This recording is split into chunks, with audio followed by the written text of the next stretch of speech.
सोलापूर जिल्ह्यातील राजकीय घडामोडींमध्ये एक महत्त्वाची आणि तातडीची बातमी समोर येत आहे।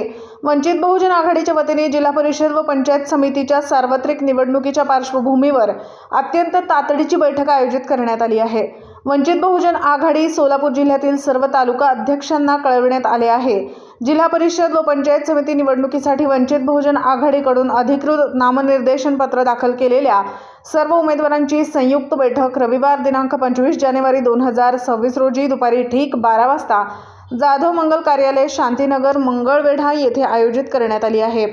या बैठकीसाठी सर्व तालुका अध्यक्षांनी आपल्या आपल्या तालुक्यातील सर्व अधिकृत उमेदवारांना घेऊन उपस्थित राहणे अनिवार्य आहे असे आवाहन करण्यात आले आहे।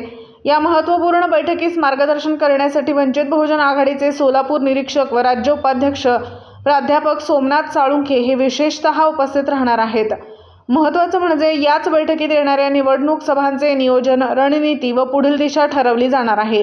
त्यामुळे ही बैठक अत्यंत महत्त्वाची मानली जात आहे। त्यामुळे वंचित बहुजन आघाडीच्या सर्व पदाधिकाऱ्यांनी, तालुका अध्यक्षांनी व उमेदवारांनी या बैठकीची नोंद घ्यावी आणि वेळेत उपस्थित राहावे असे स्पष्ट करण्यात आले आहे।